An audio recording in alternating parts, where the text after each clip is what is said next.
മഹാരാഷ്ട്രയിൽ ബി.ജെ.പിയുടെ കണക്കുകൂട്ടലുകൾ തെറ്റിച്ച തിരഞ്ഞെടുപ്പ് ഫലം. മഹാവികാസ് അഘാഡി സഖ്യം 29 സീറ്റുകളിൽ വിജയം കണ്ടപ്പോൾ ബി.ജെ.പി നയിച്ച മഹായുതി 18 സീറ്റുകളിൽ ഒതുങ്ങി.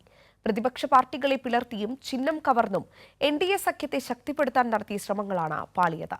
അതേസമയം യഥാർത്ഥ പാർട്ടി നയിക്കുന്നത് തങ്ങളാണെന്ന് തെളിയിക്കുന്നതായിരുന്നു താക്കറെയും ശരത് പവാറും. മഹാരാഷ്ട്രയിൽ 48 മണ്ഡലങ്ങളിലെയും ഫലസൂചനകൾ ഇന്ത്യ മുന്നണിയുടെ ഭാഗമായ മഹാവികാസ് അഘാഡി സഖ്യത്തിന് നിർണായകമായി.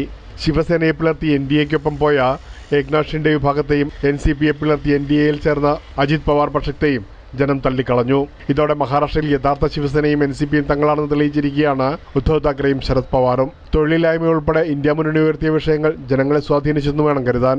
യഥാർത്ഥ പാർട്ടി നയിക്കുന്നത് തങ്ങളാണെന്ന് ഉദ്ധവ് താക്കറെയും ശരത് പവാറും തെളിയിച്ചതോടെ അങ്കലാപ്പിലായിരിക്കുകയാണ് വിമതപക്ഷ നേതാക്കൾ. ശിവസേനയെ നെടുകെ പിളർത്തി മഹാവികാസ് അഘാഡി സർക്കാരിനെ അട്ടിമറിച്ചതിന് പുറകെ എൻ.സി.പിയെ പിളർത്തി അജിത് പവാറിനെയും കോൺഗ്രസ് നേതാക്കളെയും കൂടെ നിർത്തിയായിരുന്നു ബി.ജെ.പിയുടെ ആദ്യ കരുനീക്കം. പിന്നീട് അഴിമതി അന്വേഷണങ്ങൾ നേരിടുന്ന നേതാക്കളെയും സഖ്യത്തിൽ ചേർത്ത് വിശുദ്ധരാക്കി.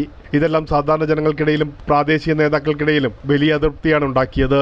മഹാരാഷ്ട്ര നിയമസഭാ തെരഞ്ഞെടുപ്പ് പടിവാതിക്കൽ നിൽക്കെ ലോക്സഭാ തെരഞ്ഞെടുപ്പിലെ വിജയം മഹാവികാസ് അഘാഡി സഖ്യത്തിന് നൽകുന്ന ആത്മവിശ്വാസം ചെറുതല്ല. വിമത നീക്കം നടത്തി ഒന്നുമാകാൻ കഴിയാതെ പോയ ഇടഞ്ഞു നിൽക്കുന്ന ശിവസേന എൻ.സി.പി എം.എൽ.എമാരുടെ മടങ്ങിപ്പോക്കിനും ഈ തെരഞ്ഞെടുപ്പ് ഫലം കാരണമായേക്കും. പ്രേംലാൽ, കൈലി ന്യൂസ്, മുംബൈ.